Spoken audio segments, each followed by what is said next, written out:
Boom. Good evening, good afternoon, and good day, wherever you are and wherever you may be. My name is Samuel Davis III, and I am the host of Uplift Our Community podcast, powered by Bridge Visions. Today is another subject that I got, just talking based upon things that are going on in the society and just what's going on in the culture. Just when you're dealing with people. And my question today that I wanted to bring up was a conversation today that I wanted to bring up was about energy vampires. I don't know if any of you know anything about energy vampires, but with the stress that's going on, generally for the most part, you walk outside and someone says, "Did you hear what happened today? Do you know what he said today? Do you know what he did? Guess what ICE did?" All kinds of things. And those are just a couple of examples.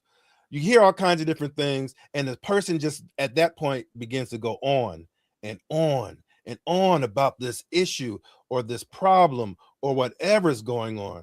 And you got an appointment, or you got not really well versed in the conversation, or you get that information, and they have this energy that is behind them that is so strong. Some could even say toxic.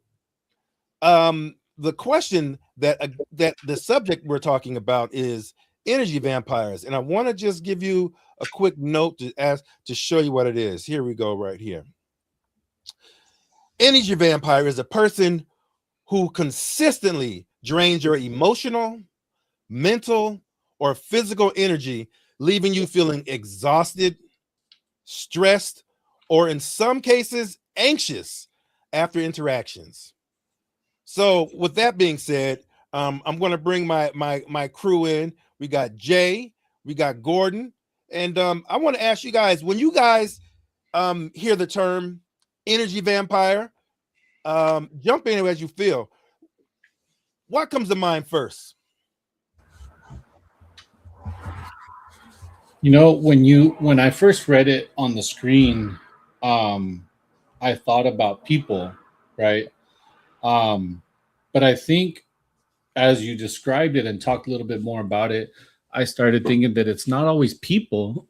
Sometimes it can be devices, it can be news, it can be um, certain current events that maybe don't necessarily deserve our time or are not worth the energy it takes to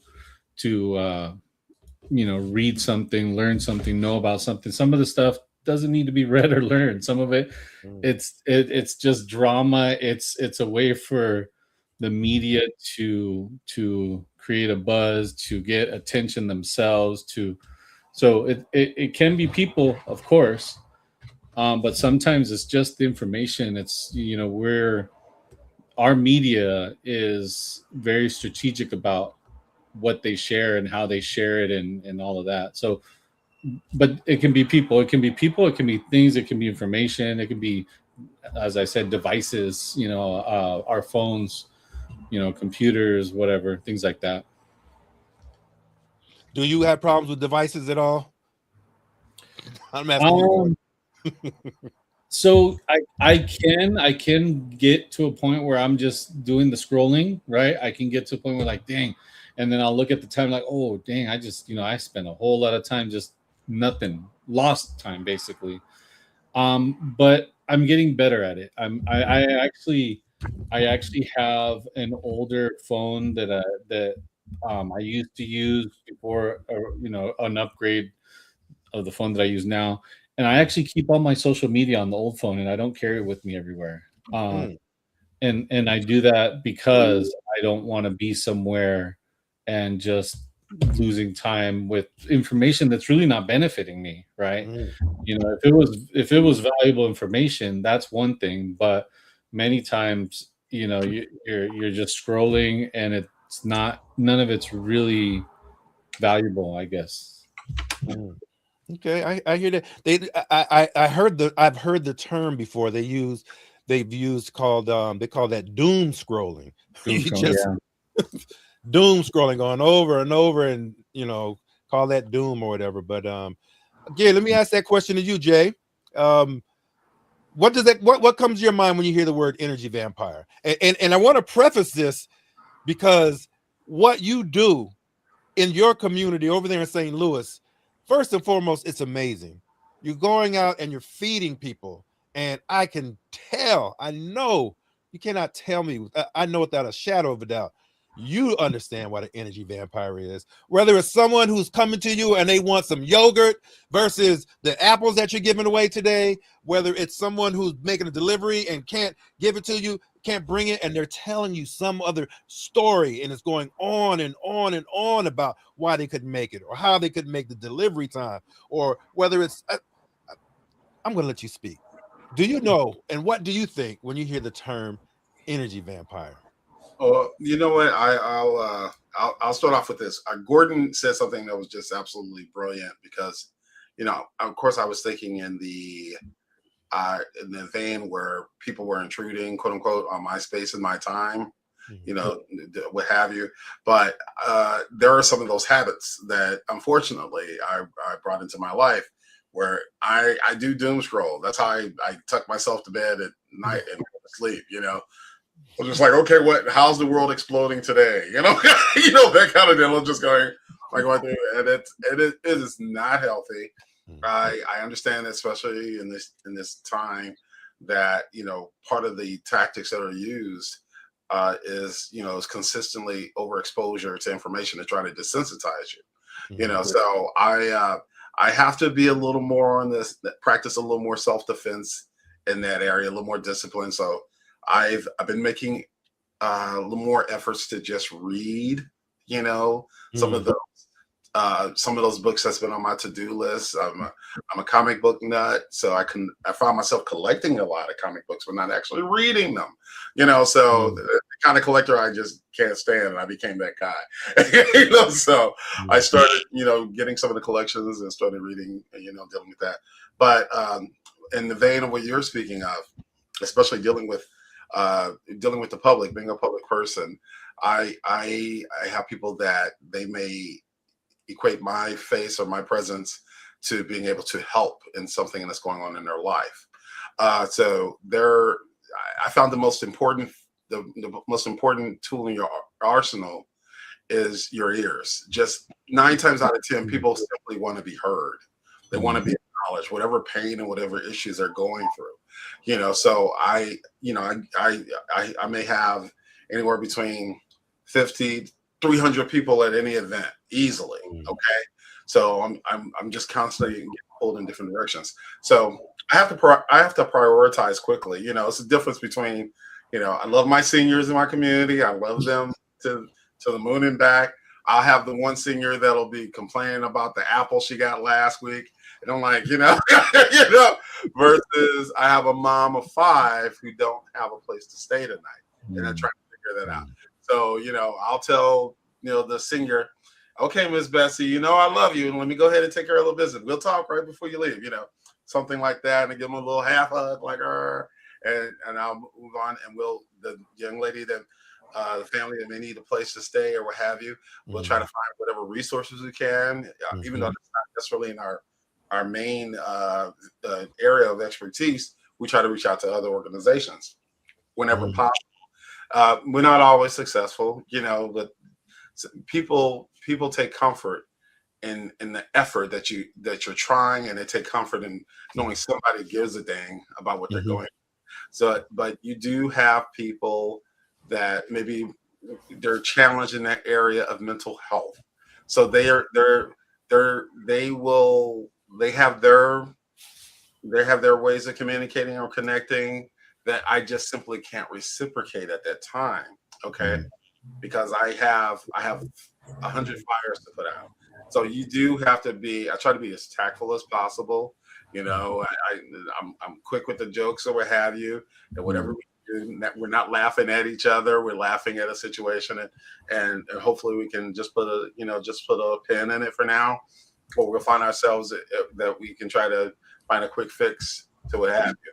But I first and foremost, I have to protect my spirit. If I'm not able to be at my 100, I'm no good. I'm no good to anybody. I'm no good to anybody. So it is a constant battle for my peace of mind and the time that I do have. Jerome, I mean, excuse me, I can't even begin to tell you how many different things that you just mentioned, because you actually went to the mental health aspect. I wasn't even going to get there. I was going to kind of taper that towards the end, but you jumped right into it, because what you have recognized and what you got through talking about was there's a lot of people who come out, as I mentioned at the beginning, who are venting sometimes because of what they're seeing.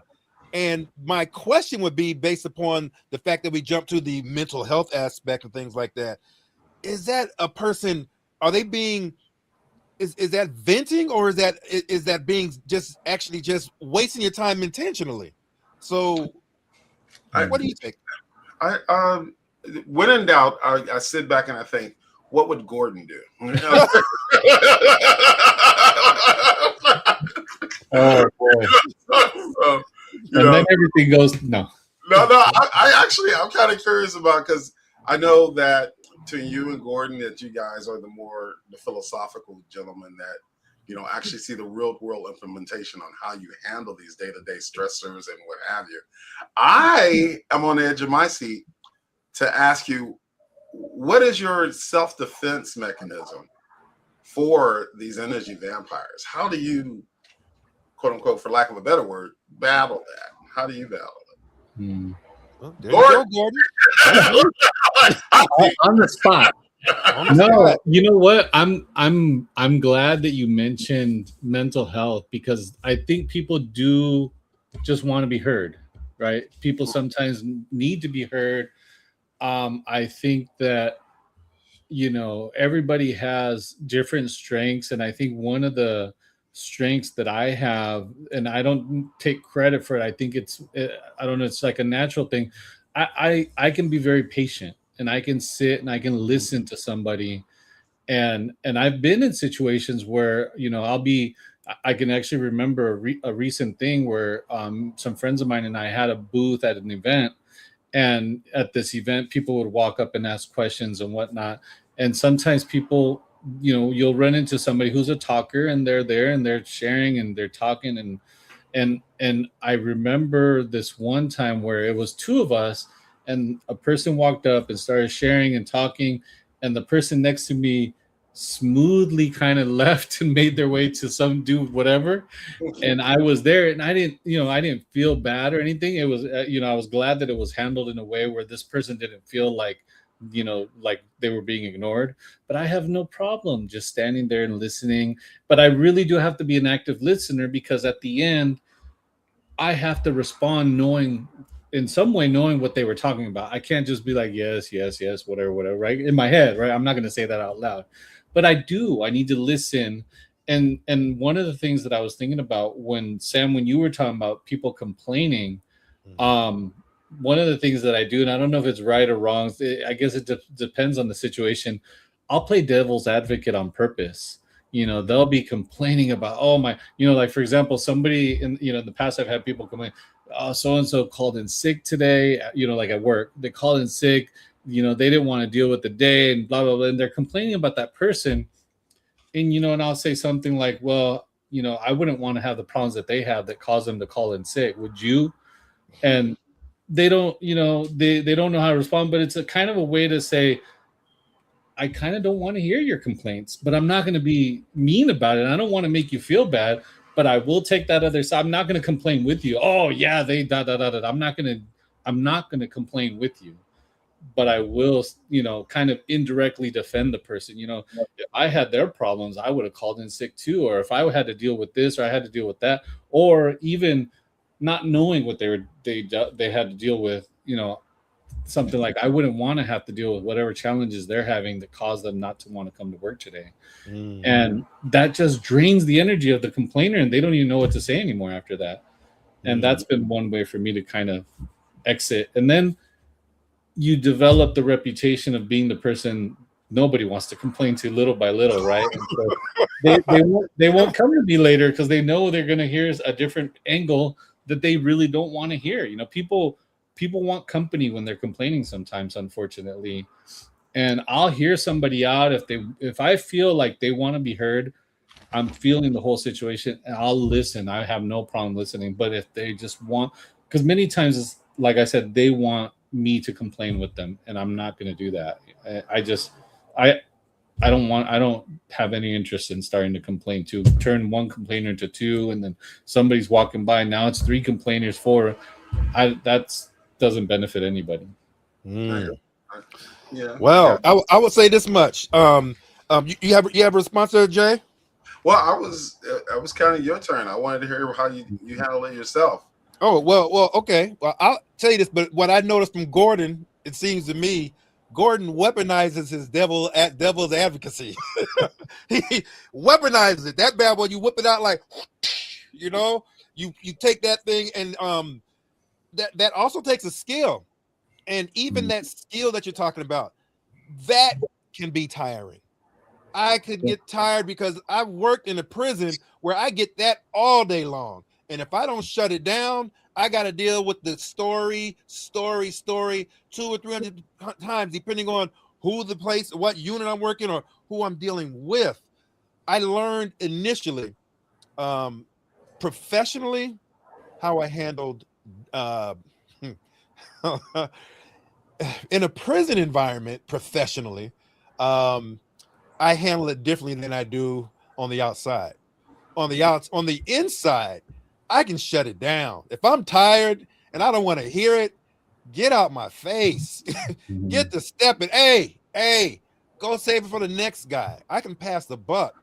But in my personal life, and I think Gordon, Jay, what you mentioned was very key. And it was actually one of my last notes. I'm going to bring it up early right now.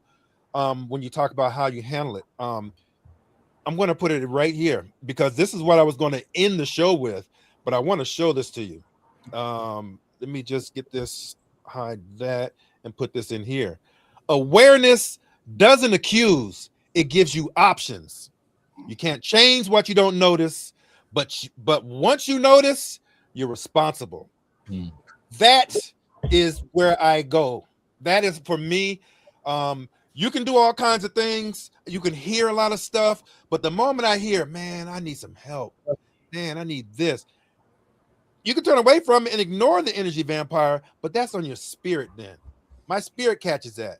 Now, there are things and there's ways that I can operate. Have you ever noticed sometimes when some people that are walking by and their eyes are down and they don't look at you, when they talk to you, but the moment that you catch eye contact with them, they're coming right at you and they're looking at you and they're like, oh, hey, excuse me, can I ask you a question? Can I get those are little things that I learned professionally, but I had to apply in my personal life because first and foremost, I have to be aware of my surroundings where I'm at, but I'm always aware of a person and if they're actually making their way towards me. So I used to be a person that loved helping people. I mean, with all my heart, I still do now.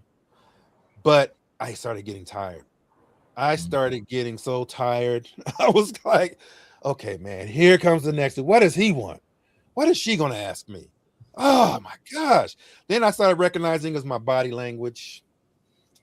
Hmm. Then I started noticing how you get short with your words. No, no. When I first met my wife, after I was just recently had retired from working in the prison system, one of my easiest things, and it's a whole complete sentence, is just to say no. No, no. Mhm. You can't ask me anything else after I say no, because that's on you now, because I've answered that question. No. Do you want this? No. Can I do this? No. Can I get this? No. Boom, cut.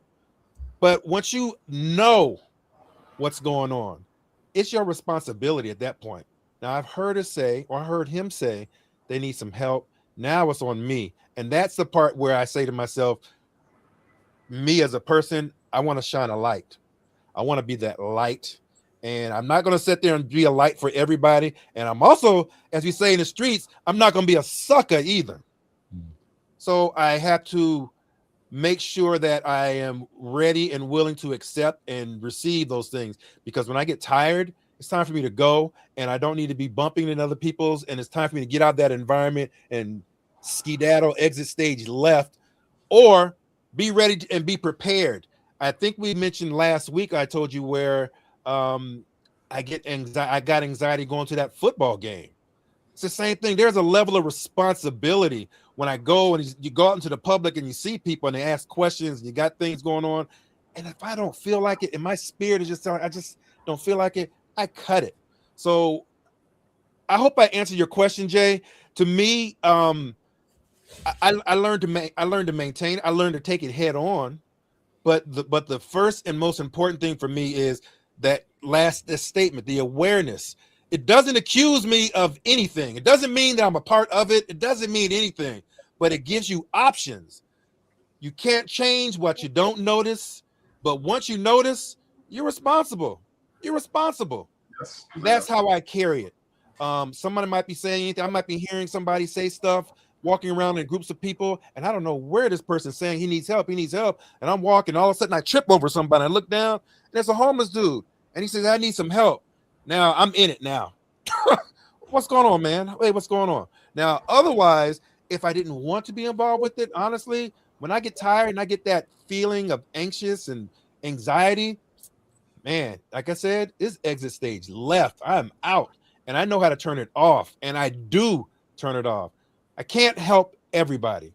And lots of times you can help and help and help, but those people don't want help. It's like Jay, you mentioned, they got problems going on. They got mental health issues. They got all kinds of things. And it's not my job necessarily to pull it out of them, but I don't also want to get drawn into it. I don't want to get drawn into the Donald Trump stories. I don't want to get drawn into ICE. I don't want to get drawn to the fact that you didn't pay your bill and your cell phone got cut off, and now you mad at me because I couldn't get the text that you wanted to give me, or you wanted to say happy birthday, and you could, I don't want to get involved with all that, and I cut it. So I guess in the long or short, hope that answers your question.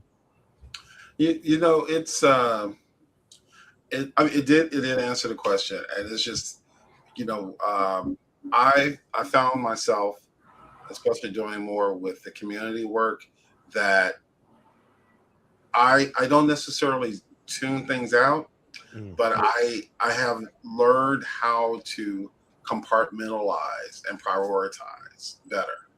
All right, like again, it goes to the one point that 9 times out of 10 people just want to be heard.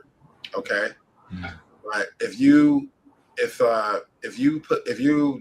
have a problem with some, let's say you had some bad fruit last week, something was bad in your strawberries, what have you. I get it, but you signed up for it. We were retaining produce and what have you. Not everything's gonna be perfect, but this is we are the turning lemons into lemonade kind of group. Okay, so that's what we do. We just whatever we get, we make it work. All right. So it seems, when you say it in a certain way, it seems so cold when you're just like, oh, I don't want to hear this, or I don't want to hear that. But the fact of the matter is that it's very important to not only listen, but knowing when to stop listening and when to redirect. Because a lot of conversations stop quickly when you switch it into a solution-oriented conversation. Okay, my phone is dead. Your example, I'm having problems. Well, okay, I get it. What you gonna do about it?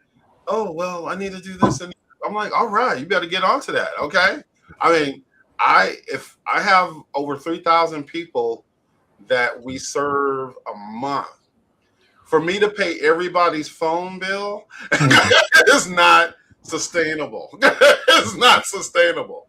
We run into all kinds of problems, but it's like I can try to help you with the different resources in the community. This Father Bob, he works with one of the organizations around here, legendary man in this community work. He can help you with your rent, okay, or maybe with your electrical. We have the energy assistance people. They're at the Urban League.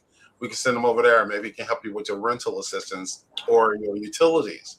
Different things. We can read. The information is really key, but to talk to me, it's going to be automatically written in that contract that I will give you, I at the best, I could give you the tools. Okay. It's really up to you to see what you can do. All right.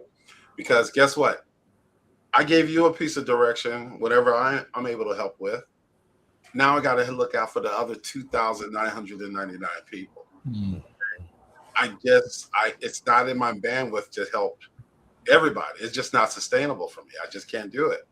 And if I've had nights where I could not sleep because there may be someone who didn't get the information in time. She might have that family of 5, and the last day we're doing it of that week, we might be doing it for another 2-3 days, and she just missed it by a few minutes where she could have got the food for her kids, and the best I can do is just let them know when the next event we're going to have.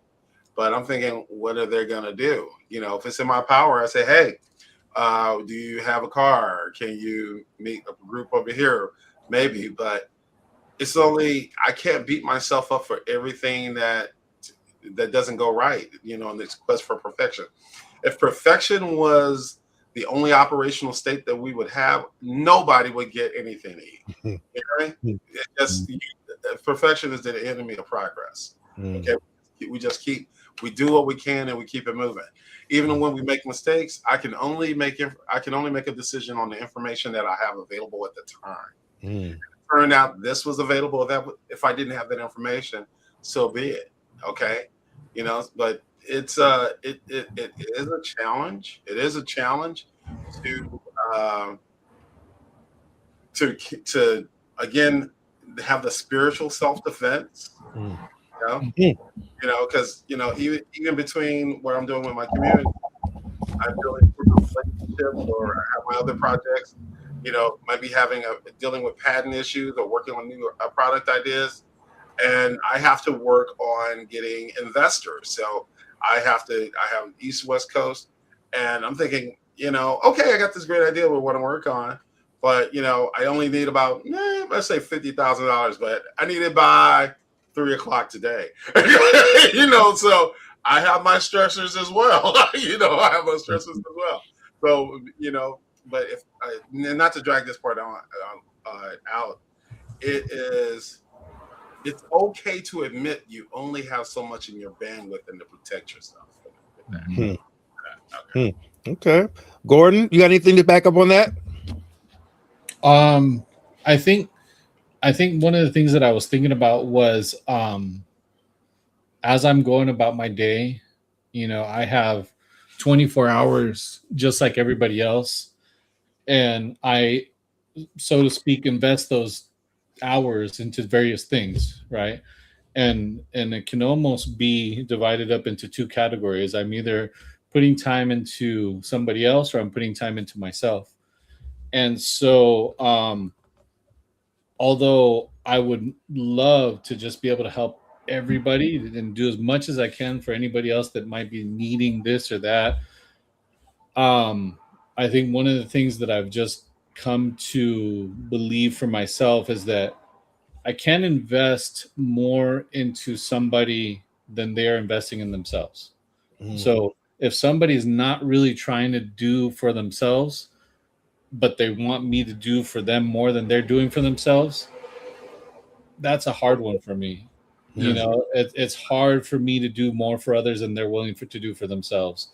I can help anybody, and if I feel like if they're going to meet me halfway, let's do it. What can we do? How can we make something happen? But if they're not, that's just a hard one for me. Like I can't feel, maybe it's my ego feeling I'm being taken advantage of, or maybe I don't know what it is.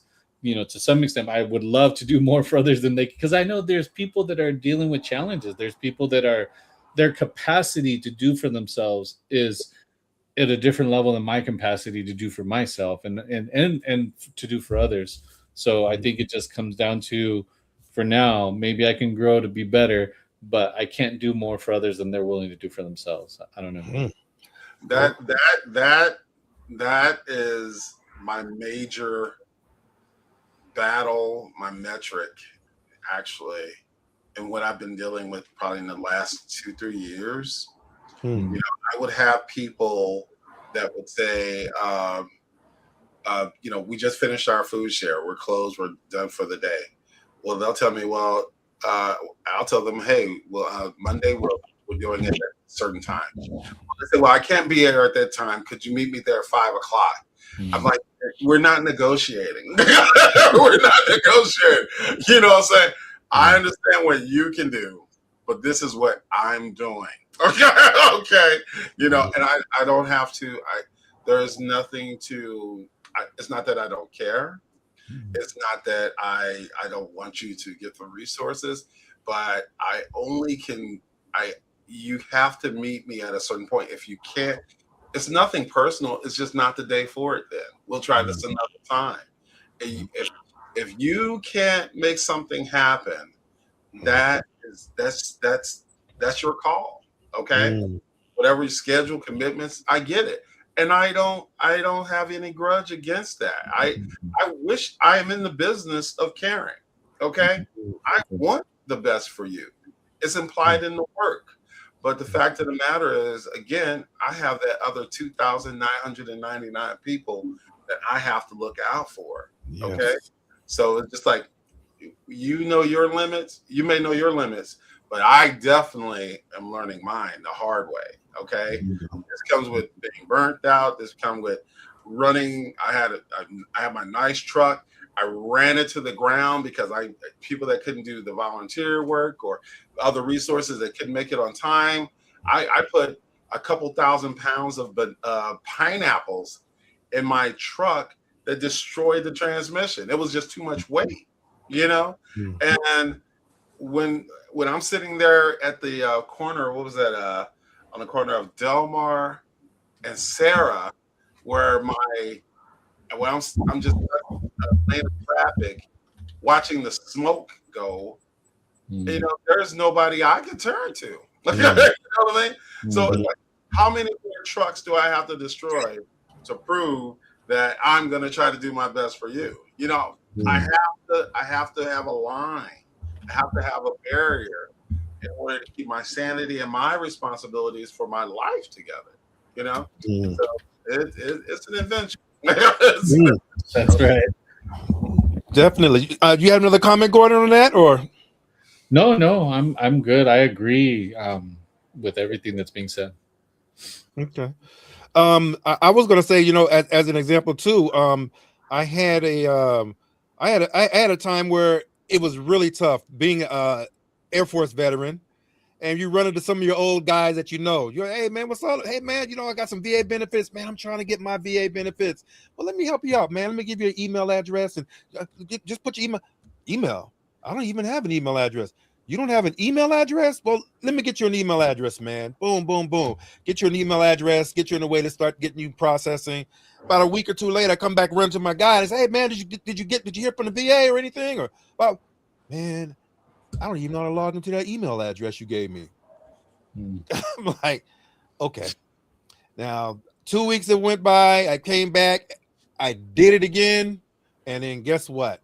Talked to him again. Hey man, I forgot the password. Okay, that's it. I'm sorry. That whole thing about you can lead a horse of water, but you can't make him drink. Right, man. Right. You can get tired too leading that horse of water, and I'm through leading that horse with some water. It's about time to make the horse into some glue, according to the way I. But unfortunately, it's that way. And with that being said, my next question that I want to ask you, I'm going to actually show this right here. My next question, and I want you to take what we said, and I want you to kind of flip this on his ear. Okay. Have you ever realized you were the energy vampire? Ooh. Now, I will say this. I remember there was a time I was working with a friend, and this wasn't me, but I'm going to use it as an example. My friend was going through a divorce, and at work, everybody comes into work, and they say, hey, you working with such and such today? And I said, yeah. They said, man, you're going to hear it. I'm like, I'm going to hear what? Man, he's just him and his wife. They're going through. And I was like, okay, whatever. So after I finished my shift of work with this individual, probably for about the 8-hour shift that we worked, 4.5 to 5 of it was him talking about his divorce.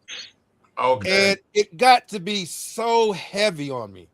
And I said, hey, man, I'm not trying to be rude, but I want to tell you something because it's not just me, but there are other people that are telling me that you were talking to them about your wife and your divorce.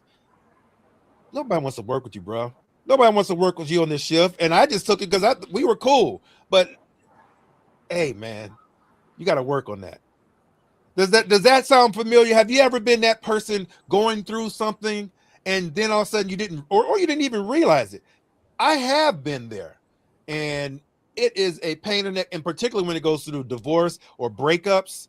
I've always seemed to be the listening post for a lot of people. So when I have in the past went through breakups, I made sure that was one of the things that I don't talk about my breakup if I was to go through that thing. But man, Gordon, have you ever realized you, the king, according to Jay, the king of mellowness and ultra spirituals, have you ever realized you were the energy vampire? Yeah. For me, it's about perspective. Like the world is going to do what the world does, and we either take on a role of like a victim and respond and react to everything that's going on, and that in many times, if not all the time, includes a lot of complaining, because if you don't feel like you're in control, you want to share that, oh, this happened and that happened, and I blame so and so and I blame that, the economy, the politics, the pointing fingers every which way, right? And I've been there, and I've been in a place where, what, a mentor of mine Mm, told me one time, and it was a simple thing, but he said things can happen to you or they can happen for you. mm, And I was like, oh, and I was explain that. Well, the idea is that even the bad stuff is happening for you, not to you. Every negative thing, every challenge, every obstacle is an opportunity to grow and be able to get past it. mm, But if you're the victim and you're just responding and reacting and complaining, then you're not overcoming those challenges. And even if they disappear, they're going to come back at some point, because you never overcame it. It's always going to be a challenge, right? mm, And so for me, there was a time where I had to flip that and had to realize that part of it is knowing, that old saying, knowing what you can control and what you can't control. But part of it is, even when you can't control stuff, the stuff that's happening that you could say, and you have every right to say, this happened to me, you change it and say, it happened for me. What's mm, the lesson that I can learn? How can I, next time I run into this issue, it's not going to be an issue. Why? Because I'm going to overcome it today or now or whatever. And it's flipping that for me was such a powerful thing, because I remember back in the day when I would complain, I wouldn't say I was a big complainer, but to those that were close to me, I would probably steal all their energy by just complaining and complaining and complaining. And it's mm, it's interesting, because it's like this spiral, where if you do it a little bit, you want to do it some more and you want to keep going. And then if somebody else jumps in, oh yeah, me too, da da da. Like I was talking about earlier, complainers want company. And I had to turn that around. I had to decide, every time I have a challenge, I'm not going to say anything about it necessarily, unless I really productively want to ask for help, maybe, or advice or whatever. But I'm going to figure out how to overcome it so that it's not a challenge anymore. And there's no point in being a victim. We have to have a more proactive versus a reactive role in life, I think. mm. Yeah. Okay, Jay, go ahead. I'll answer it this way, and then I'll flip the script. The I had a lady friend. We were dating, awesome, and really super cool person, right? So, and she said something one day. She said, "Oh, I just feel so needy." And I told her, I said, you're not needy. You need me. There's a difference. Okay. Mm, So it's just like we're in a relationship. I'm there for you. That was part of my job, my responsibility. I signed up for that. Okay. Now you get to another point where you just like another relationship where a person totally self-destructed, dealt with some issues and what have you. And I'm just I was just I had my legs just swept from under me, no balance, no, just everything was just totally disoriented. So, I'm talking to my close friends and I'm dealing with this and the pain, the heartbreak, all the accoutrements that go with, big breakup, what have you. So I got to that point where I just said, you know what? I know I could call this person and I know they're gonna talk, they're gonna listen. And it's just like I got to the point where I was sick of hearing my own voice. Okay. I was just like Samuel, like, yeah, I was part of that group. I'm like, it's Jay. I was sick of hearing my own voice because I just said, okay, I was heard. I get that.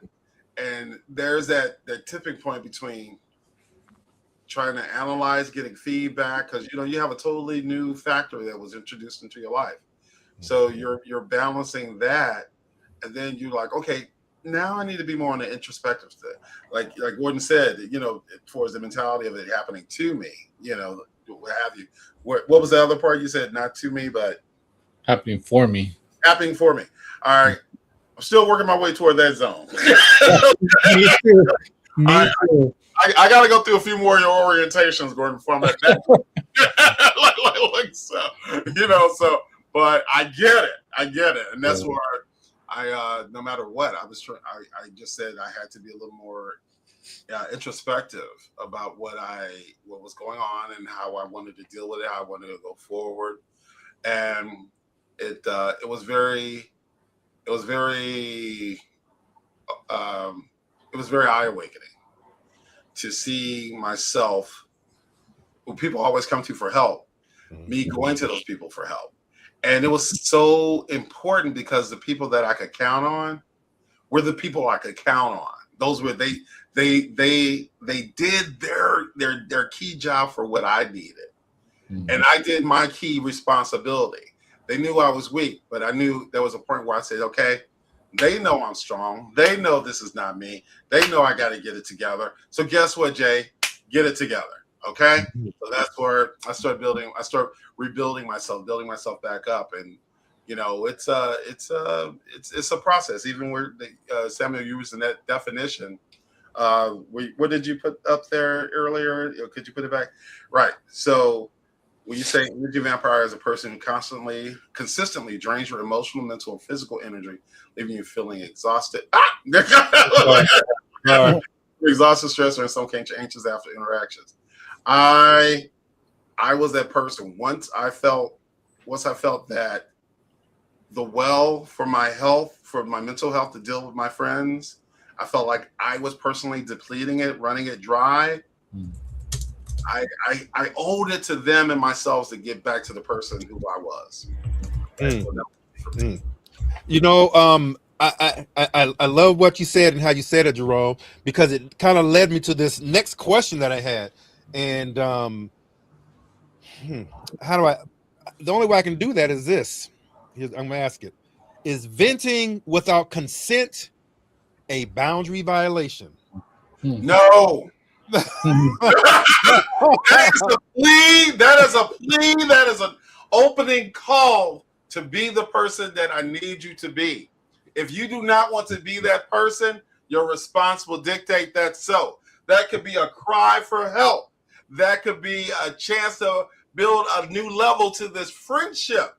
That is a chance for you to pay a bill back on which you vented to me at one point in time. Is that door reciprocal? Okay. Are you there for me as well?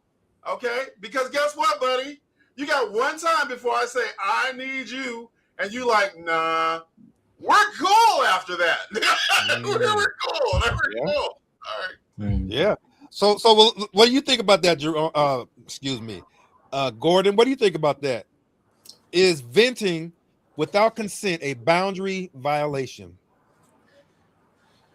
That's a hard one. So I agree with the cry for help, because it's always a cry for help. I think, sometimes it's just wanting to be heard. Sometimes it's I actually want a solution. If you have a solution, I'm open. I want to hear the solution so I can apply it. Um, but I think, although that said, I'm also the type of person that is not going to vent. Like I don't, I'm not. There's a very small group of people that I will vent to. I guess is what I should say. Mm-hmm. Very small, right? Mm-hmm. And it does have to do with what Jay was saying regarding, that level of friendship, right? Because um, if I'm not super close to somebody, they will never know the challenges that I'm going through, right? And Mm-hmm. that's just because that's just my introvertedness. That's my me being reserved.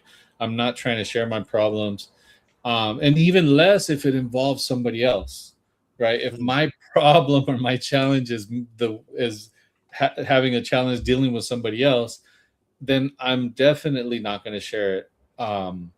Or I should say, I'm gonna try my best not to share it, because sometimes I do catch myself with people that I'm close with. I'll start complaining, and I know that Mm-hmm. sounds a horrible word, but I'll start complaining about a third person, and then I gotta catch myself because really it's just backbiting, and backbiting to me is probably one of the worst things a person can do, and I'm doing it right, and Right. so instead of saying I will never that, because that's not the thing. I'm not that good yet. I'm Mm-hmm. still working on being better, but I will do my best not to complain about somebody else when they're not there. But yeah, I think that as far as it being a violation, it can be seen as a way to level up that friendship, right? If I'm going to somebody with a challenge, then what I'm really telling them is that I trust them to a certain level, that I'm willing to share this challenge that I have.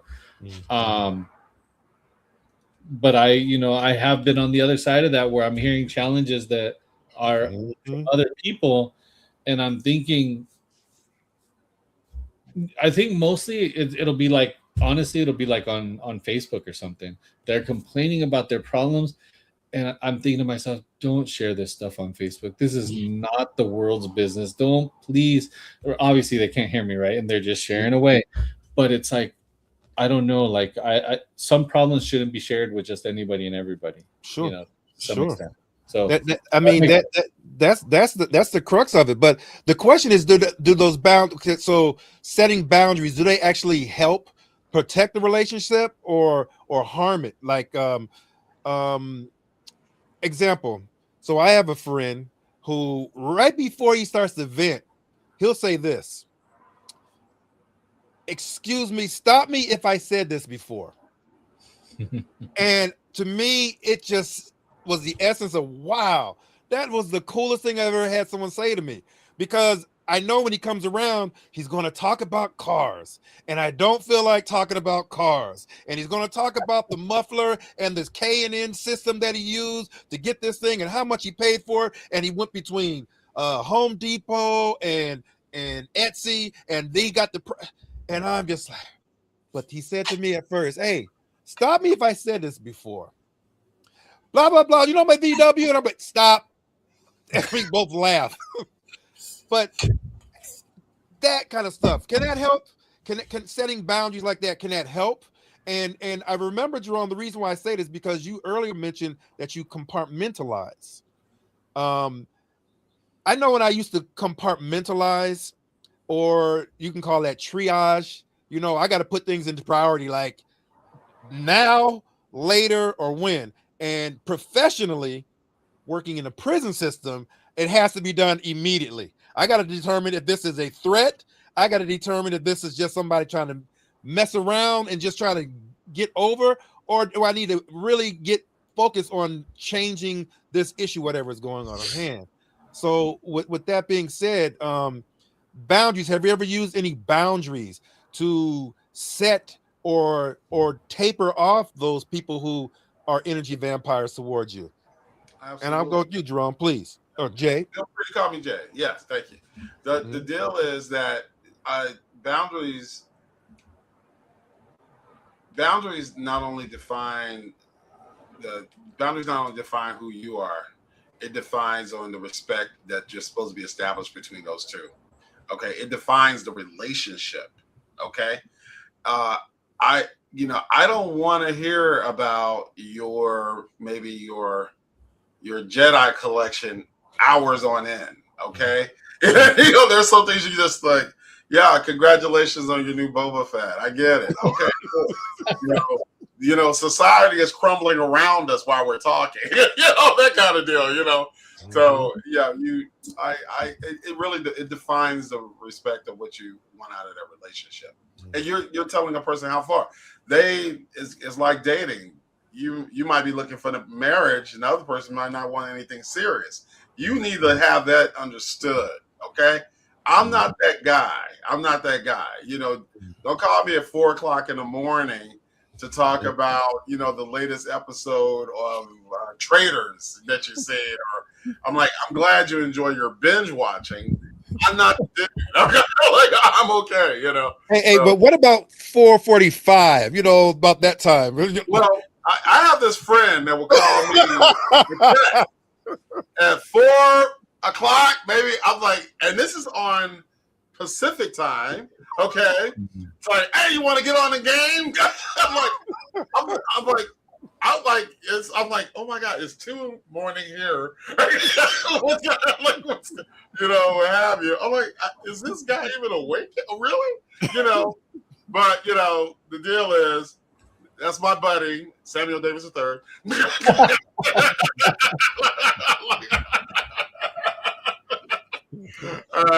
Samuel, please. I have a little time where it's not really about the game per se. We have fun with the game. We love playing games, but the deal is, it's our mental health too. We'll talk about our problems. We'll talk about our solutions. We talk about our plans for the day. We'll talk about our goals. We talk about the good and the bad or whatever was going on in our life. It's the social medium in which we have we conduct our relationship. Talk about the things that just need to be talked about. Okay. Mm-hmm. So this is like the more craziness that's going on in our lives, the earlier we play video games. See you tomorrow at 2 a.m., buddy. Well, Gordon, with that being said, how about you? Have you do you believe that boundaries, or have boundaries ever set or improved the relationship for you? Have you ever set boundaries with a friend and it worked out for you, or didn't? Yeah, I mean, I think that the strength of a friendship that I have with somebody can be determined or can be reflected through how honest I can be with them. And you said that there's a friend of yours that will tell you, stop me if I've said this before, and they're willing to be stopped. They're not just saying that as to be defensive ahead of time. They are willing for you to say, okay, yeah, stop, you have said this before, and it's all good. And that to me is the sign of a strong friendship, strong relationship, or whatever. But I think that if you have a relationship with somebody and you're trying to set those boundaries, part of it is that intuition and being aware, knowing somebody well enough to know what might offend them and what not, or what just is too much, sharing stuff that's just, no, that, sorry, I didn't want to know that about you, right?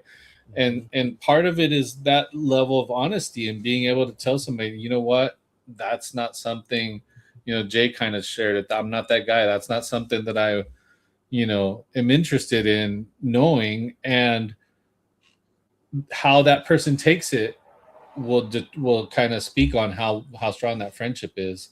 If they don't take it well, then the friendship wasn't that strong to begin with. But if they're like, okay, cool, yeah, thank you for letting me know, perfect, that friendship just leveled up a little bit right there, right? Yeah. And so that's kind of the way that I look at it. If you can share your boundaries, that's a good sign. If you share your boundaries and they don't like it, that's not a good, but it's all knowledge. It's all back to the awareness. When you share your boundaries with somebody and they're not liking it, that's probably a sign that friendship is not really going to anywhere, maybe, if that makes sense. It makes absolute sense. I think that, especially when you're talking about the boundaries, you're telling a person, this is what I'm comfortable with. This is where, if you want a relationship with me, these are the steps. A person that doesn't respect that says, to heck with your steps. This is what I'm going to do. You've already told me how we're going to deal with each other. And in my world, that's not at all. Like in my work. Exactly. Yeah. No muss, no fuss. Have a great day. There you go. There you go. That's perfect because see that leads into my other question I had because you answered it. What does emotional maturity look like in everyday interactions? And that, my friend, is exactly what Gordon just described. That is exactly what emotional maturity. Now, as I mentioned to you, my friend that mentioned, hey, if I asked you this, if I told you this before, please let me know. To me, I thought that was like grown man stuff. When you were younger, you hear people say those things, but you never really hear a person refer that to them as if, if I talk too much or if I brought it up, just let me know. That to me made me realize I got a great friend. I have a great friend that can sit back there and actually kind of self-regulate, and it's important to self-regulate. So, with that being said, I'm just curious now.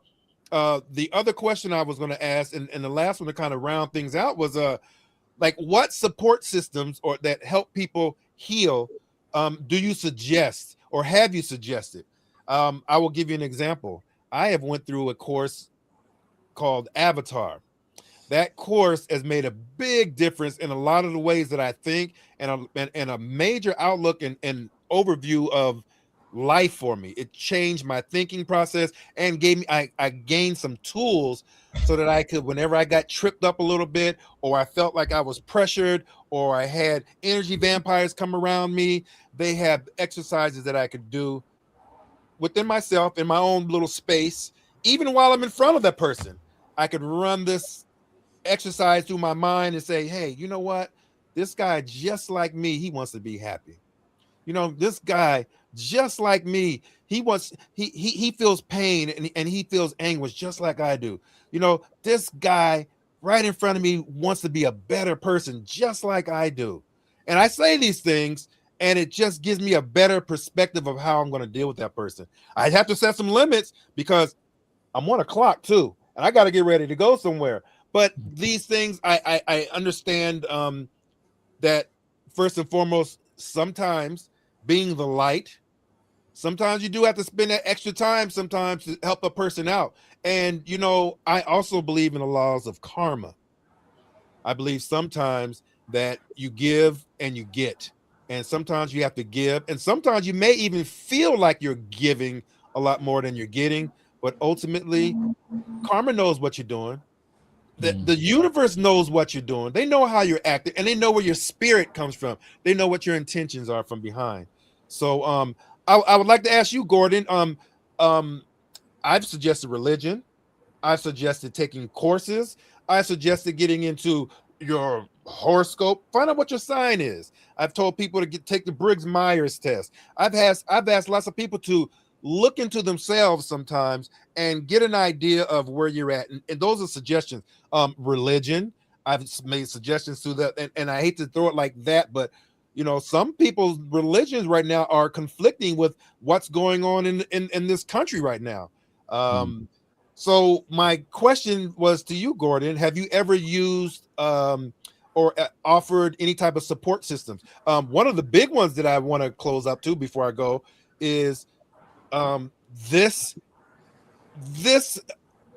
format that we're in right now is one of those exact things that we're talking about. We want to have these conversations, say, hey, well, we talk about all kinds of different things, and come on out, listen to what we're talking about. And it's possible you may find out about energy vampires or code switching or whatever we got on mind, and you may find an answer to whatever you're feeling. So with that being said, Gordon, go ahead, talk to me. Yeah, so as you were talking, one of the things that came to mind was that was compassion. I thought about the word compassion, and the way that I thought about it was that as I navigate this world, as I go through life, I find, or I have found, that I'm willing to have more compassion, tolerance, and acceptance for others than for myself. And that's where that I got to a point where that almost didn't make sense, right? Like, if I'm willing to overlook some flaw of somebody's because just out of compassion, understanding, like they're going through life. I can't expect people to have it figured out if I don't have it. No, we're none of us have this thing called life figured out. And so for me, for my healing, I needed to start to have more compassion for myself, more acceptance for myself, more tolerance for myself. Because I want to grow as a person, but I find myself oftentimes maybe getting frustrated with myself for not growing fast enough, right? Mm. While at the same time just being very tolerant and compassionate about it for everybody else. And so that was one thing. As far as like I like what you said. To what I heard you say was looking inwardly, and Jay kind of said it too. Looking inward, looking at myself, and trying to improve that. Because one of the things that I've seen in life is that to grow, I have to work at it. But what I'll find is that when I surround myself with other quality people, reaching out for help, advice, suggestions, thoughts, whatever, they're very generous with it. But it's usually because they see that I'm already actively working on myself. Hmm. And so it's this balance between getting help from others while also working on myself at the same time. And those are some of the things that I've done to kind of just get better. And the better I get, the more peace I have. More, if that makes sense. Hmm. Back to your question regarding healing. When I Hmm. think about healing, I think about peace, inner peace. Feeling good about myself. Hmm. Jay, All right. comments? There were several points that were. What exactly is the question we're asking on that? Because I've seen several points that were coming up. So Yeah, that was, forgive me, that was my trying to get things. I was asking about, the question that I asked was type of just one second. The question was what type of suggestions did you recommend or give to someone who was feeling that way? Did you ever give, um like, as I mentioned, did you ever request someone, give them opportunities to, um give them a venue to vent, or give them a suggestion, hey, maybe try this, or why don't try that? And I'm just curious, what were those things that you may have used? I'm sorry, I erased it. I no, erased the no, question. I got you. I got you. And it's I think that was what's really key is that community work. It seems like I'm beating that same drum, but community work is very important for the mat. It's a very quick way to get perspective. Mhm. Okay, because you'll have people that will, oh man, I lost $5,000 in this cryptocurrency, da da da, and it's Mhm. totally destroyed my life. Okay, I get it. Let's help out this man who's in the middle of winter who doesn't have shoes. Okay, Mhm. it's just like it kind of it's a reset. Help getting that perspective right. You learn a little more humility and more thankfulness for where you are. It's a lot of the core tenets of, let's say, organized religion, and one of the positive aspects in which we may think of, without necessarily beating you over the head with Bible and verse. Okay, so you just like, okay, you're here. Show respect to the people that are in those lines. Okay, Mhm. that goes into the do unto others as you would have them do unto you. You're feeding your brothers and sisters. Okay, yes, you are your brother's keeper. We are going to look out for each other. That's part of what community is. All these attributes of the community work translate directly to what some of the core tenets that we see in conventional religion. Even though some religions have been, co-opted for a better, word, that it's politics disguised as religion.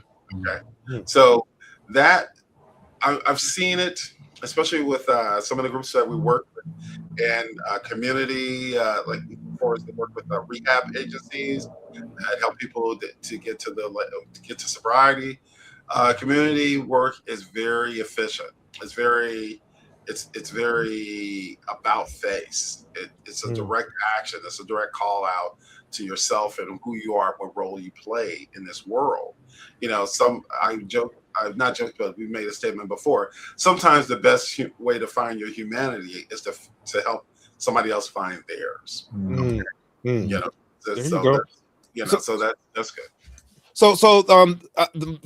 I'm going to kind of flip the question, because it was difficult for you to answer, Jerome, because you are a helping agency. You are a person, when people need help, they send them to you. So I'm sure you have to, at some time or another, have to say, hey, I don't provide that service, but Oh, we say it you all the can come time. here or you can go there. So I'm just curious, what type of other agencies or directions have you used to send someone in your profession? Okay, so we have there's a fortunately there are other groups. I we don't necessarily call ourselves an agency per se. I'm not saying that's an inaccurate term, but the way we see that the food that we provide and the environment of safety and family oriented activities is just a means for the different parts of the community to come together and share and exchange in ideas. Okay, Mm. it's a meeting place. Okay, so the great thing about it is that you have other like-minded people who are finding ways to help, single parents refurbish their houses to give, to give their kids a better shot at life. There are other groups that help people pay their utility bills. So we are known to each other, and we share that information within the community among the other groups, and it's especially when we have the great tornado May 16th here in St. Louis, Missouri. So much destruction, so many different agencies out there not vying just to share their name on a banner or what have you, but just out there to simply help. We helped everything from with pharmacies, delivering food to, delivering the medications to people that were shut in, to some of the senior citizens that had no electricity and no way to get food to them. And so it's really it does take a village. It does take a village to raise a child, and it takes a village to support a village. Everybody has to play a part. We have to be a group minded. We have to have a group minded approach to these things. Okay. There you go. Well, with that being said, and I'm going to use this as a closeout, because that what you spoke about was awareness, and that is the main thing that is necessary. Awareness of who you are, who you're talking to, and how you are going to handle that person, because you can't just drop a person off and just say, hey, leave me alone, because you're aware of that person, or you're aware of that situation from them. So I brought this up earlier, my closing point, and I'm just going to put it in here again. With this awareness comes awareness doesn't accuse, it gives you options. You can't change what you don't notice, but once you notice, you're responsible. Mm-hmm. That's I almost want to say that's almost a spiritual guidance for me. Once I hear it, hey, I can't just turn my back on someone, especially if someone that I love and care for, or if I just can't do it. And there's a time and a place to cut off, and there's a time where you have to go extend yourself. So with that being said, another hour has came and went, and I am so happy to say that I appreciate each and every one of you being here today. Keep in mind that we are an app that is soon to be released. You can find us at www.upliftourcommunity.com. The app is in beta, coming soon. Thank you very much for listening, and we will catch you guys on the next one. Take care. Bye-bye.